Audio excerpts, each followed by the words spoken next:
Ashama harka fuudhee akkam jirtan hordoftoota chaanala kootii kan taatan marti keessanuu nagaan rabbii lafaaf iddoo jirtanitti sinifaa baay'atu akkam turtan akkabsaa kana keessa ana obboleettiin keessan nagaa guuturraafaa qaba nageenya na bukkee ture isin biraallee haa jiraatu siniin jechaa namoonni chaanala kana faaraa taatan subscribe like gochuudhaan maatii keenyatti dabalama.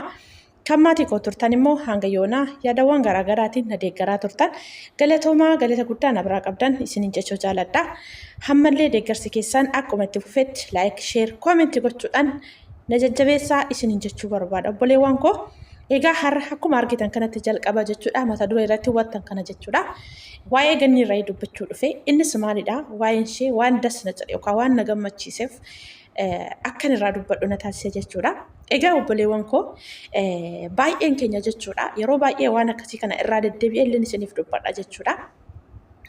Ganniin kana dura akkuma isin beektan jechuudha gaafa Joordaan keessa jirtu namoota baay'eedhaaf illee sagalee gaaf taatu sana rakkoo ishee namni hubatee hin jiru. Garuu isheen akka nama rakkoo tokko keessa hin jirretti akka waan mana gaarii mana isheedhaaf mijate tokko keessa beeksisa gaarii keessa jirtuutitti namoota kamiin jechuudha aan ofii rakkoo keessan jira sagalee isiniif hin ta'u hin jenne sagalee ta'aa turte namoota baay'eef jechuudha. Haa ta'u malee mootu mudannoo achitti ishee mudate yookaan rakkoo achitti dabarsite sanarra immoo kan dhuftee Dubaay keessatti maal akka ishee mudate hundi keenya iyyuu walumaan beekna irraallee deebinee dubbachuu sababa hin barbaanneef akkanumatti jechuudha. Maaliif sana dhugaa rakkoo achi halagaa sana wayya jedheen filadha akka kootti jechuudha. Challenge isheen as dhuftee Dubaayitti dabarsite sanarraa kan achi suni halagaadha. Halagaa waan taariif akkas godhan jechuullee danda'ama. Irraallee dubbachuun namatti tola jechuudha.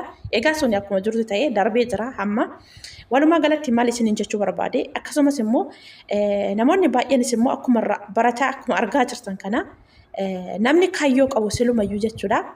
Jechaaf gocha namaatiif iddoo hin qabu akkuma argaartan kana jechuudha. Osoo namaa jechoota namaatiif iddoo kennu immoo jechoota namaatiif gurra laatu taate raattee wantoonni ganniidhaan jedhame suni dhugaan isiniin jedha anuma asitti iyyuu jechuudha wantoota baay'ee jechuudha. Maaliif aniin kun iyyuu bakka ishee bu'ee maaf akkas jedhuun jedhee keessa kootti irraallee baay'ee tokko aaree jira keessa kootti illee baay'ee tokko gadde jechuudha. Maaliif garuu isheen jechootawwan sanaa gurra ittiin kennitu akkasuma namoonni baay'een immoo akka isheen kaayyoo isheetirraa kuftu oduuwwan garaagaraa keessan illee itti geggeessan suni har'a maal ta'anii lafatti hafan jechuudha. Kanaaf namni kaayyoo qabu jechaaf gocha namaatiif iddoo hin qabu. Maaliif silumayyuu miqqaanyaan yookaan namoonni baay'een wufuu isinitti ta'uu gaafa barbaadan maal isiniin jedhu beektu waanuma dandeessan kana hin dandeessanii.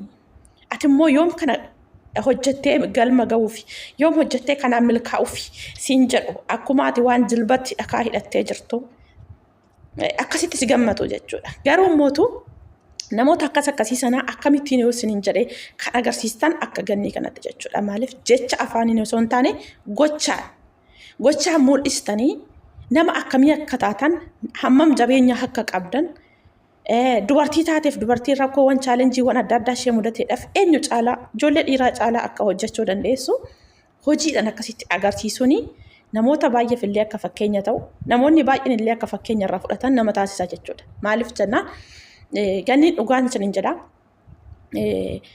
hin kofaltii namootuma hedduu wajjin hin kofaltii garuu mootuu kolfi sunillee eenyuun biratti akka ta'e nama beektu yookaas immoo isheenoo nama akkamii akka taate boroo eessa ga'u akka qabdu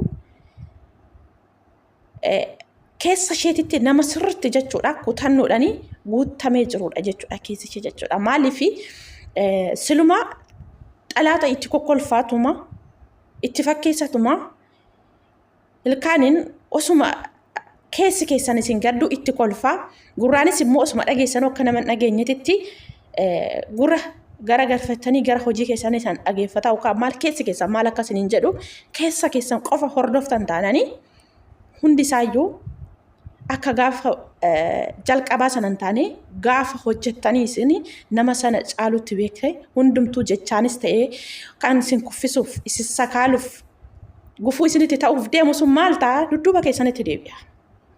Isiniif galee kanaaf fakkeenya godhadhaa dhugaan isin jedha namoonni baay'een jechuudha. Waan hojjettan bichaa keessa keessanitti wanti suni kan isin keessa madde maaliif ofii keessanii waan sun akka itti milkooftan illee akka hojjettan itti jijjiiramtan illee keessa keessa yoo amansiistan ta'ee inuma jijjiiramtan. Garuu mootu akkuma namoota kaawwanii waan isheen hojjetteef kaleessa achi dhuftee isheen har'a akkamitti odoon as keessa jirru akkas taate qo'inuu isheen hojjenna jedhanii akkuma kun maalinni isin jedhaa bishaanii indirirraa asiif achi jajallatu sana jechuudha. Akkasitti jajallatta yoo taatanii galmallee hin geessan xalaata keessan yookaas immoo tuyyuu namoota isin miqqanan sanallee ashannafachuu hin dandeessan jechuudha. Karaa taftu maaliif waanuma itti hojjettanii yookaas immoo keessi keessan kana hojjettanii akka itti milkooftan osoo keessa keessan hin amansiisini sanis harkaan qabaa namni akkasii hin milkaa'u jechuudha. Namni waanuma hojjetu sanarratti itti galee taa'ee sirriitti xinxaalee kaayyeeffata taananii galma hin ga'a. Ammas taana waaqayyo lafa yaaddeeddoo guddaadhaan rabbi ishee haa ga'u. Nama kana caalaa namoota hedduudhaaf fakkeenya ta'u rabbi ishee haa taasisu. Maaliif waaqayyo nama dafqee dafqa isaatiin nyaatu ni nyaachisa. Nama mootu fakkeessee dafqawwan nama walitti sassaabee nyaachuuf deemu inuma agarra. Eenyumtuyyuu namoonni akkas akkasii akka galma hin geenye jechuudha. Waanuma argaa jirru jechuudha. Kanaaf ganniin baay'ee tokko natti tolte, baay'ee tokko dasna jetteeti.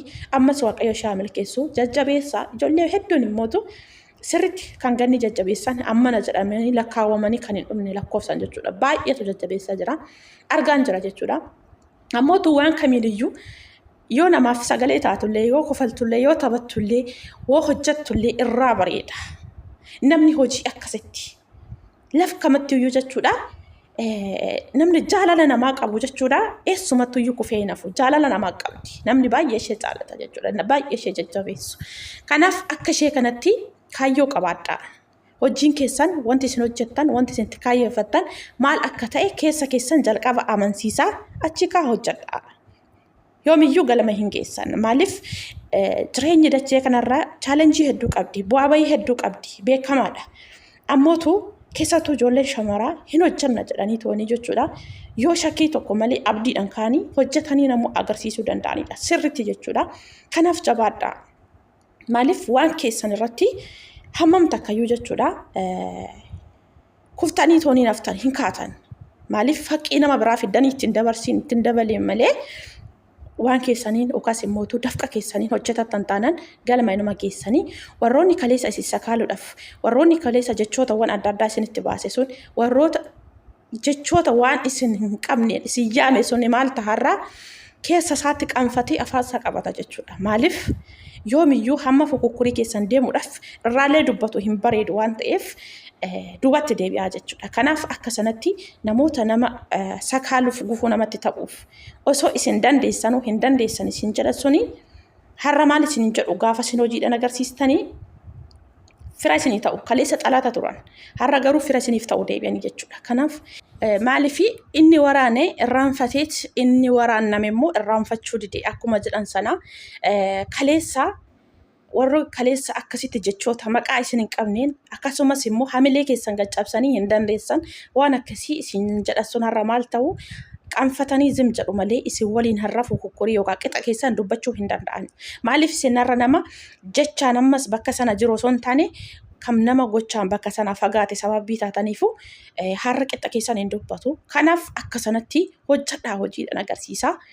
Yeroo baay'ee mootu jechuudha. Akkuma namni isin jaalatu jiru baay'een isaa namoonni isin jibban sababa jiranii fi waan hojjettan sadarratti namoota adda addaatiin odoon hojii kana hojjedhe kun na milkeessaa odoon kana godhe kun na milkeessaa jettanii namootatti baay'istan hin mari'atina. Kana isiniin jechuun namoonni silumayyuu hin dandeessu isiniin jedhu malee hin dandeessaa jabaadhu namni isiniin jedhu hin jiru. Maaliif jennaanii na yaadadhaa gaafa ni YouTube kana banuudha jiru. YouTube kana nama na dura yeroo dheeraa hojjetetu jira. Nama koo yookaas nama afaan koo dubbatu sababa ta'eefiin yookaas immoo wantoota piroosasii maal akka xumuruu qabu maaliif namni waan hin beekne nama gaafatee yookaas immoo baratee ka'eetti hojjeta waan ta'eef gaafadhee jennaanii baay'ee chaalenjii hedduudha. In ulfaata hin dandeessu naan jedhee namni suni hammallee yeroo baay'ee yeroo nama sana argee maaliif dhugaan isin jedha akka nama Oromoo ta'e tokkotti osoo hin taane nama halagaa tokkotti isa ilaala jechuudha. Kanaaf namoonni kiseessanii waan tokko jechuudha garaarraa fudhatanii kun nama garaa kooti yookaan nama kan kooti. Maaliif na keessattuu nuti ijoolleen Oromoo nama amanna yookaas immoo nama afaan keenya dubbatu gaafa argine waa baay'ee keessa garaa keenya itti himachuudhaaf qophoofna jechuudha. Kanaaf baay'istanii namatti hin mari'atinaa. Hin dandeessu isin hin jedhan malee hin dandeessa namni isin hin jedhu hin jiru waan ta'eef jechuudha. Kanaaf jabaadhaa. Ijoollee shamarranii anumaan wal qabatee namoonni gola namaa keessa jirtan hundi keessanuu jabaadhaa. Iddoo ofiif kennaa, ofii keessaniif jiraadhaa. Ofirra dabartaniis gaafa ofii keessanii of taatan nama gargaaruu illee dandeessu. Nama gargaaruudhaaf illee gaaf sanaa harki isinii hiikkata jechuudha. Garuu ofii keessanii osoo hin jiraatin namaaf jiraachaa umrii keessan hin fixinaa, yeroo keessan hin fixinaa ofitti.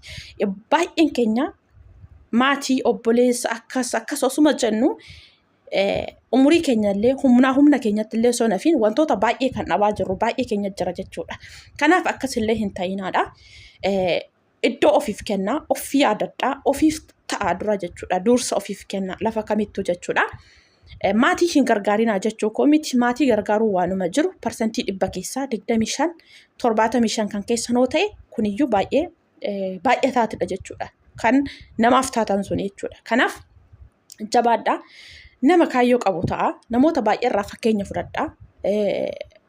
Waggaa dheeraa waggaa 6, 5, 7, 8, 10 sanaa ol gola namaa keessa hojjetaniif yookaas immoo birrii walitti sabasabaniif miti.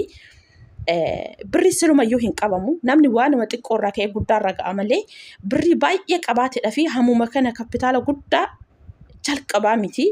Waan xiqqishuurraa namni isteeppiidhaan guddataa deema sababa ta'eef jechuudha. Kanaaf akka sanatti boru birrii kana baay'isee ka'een hojii akkanaa kana banaa, hojii akkanaa kana hojjedha jettanii gola namaa teessanii karoora baasoo osoo hin taane waan qabdan saniin waanuma xiqqoo saniin karooruma hamma dandeettii keessanitti itti karoorfadhaatii galaatinii hojjetadha. Maaliif amma umriin namaa deemu wantoota baay'ee wanti nama darban baay'ee isaa jira. Hundumti isaa immoo yeroo isaa sa'aatii isaa eeggatee malee gaafa isin waan hundumaa guuttattanii mana keessan guuttanii kaatanii har'a bultii dhaabeen ilmoo argadhaa har'a bakka naga'ee jira hunda isaa guuttadheeraa jettanii gaafsi yaadda sanatti mootu wantoonni isin jala ta'an wanti isin deebistanii argachuu hin dandeenye wanti isin maallaqaan bituu hin dandeenye baay'eetu isin tara jechuudha.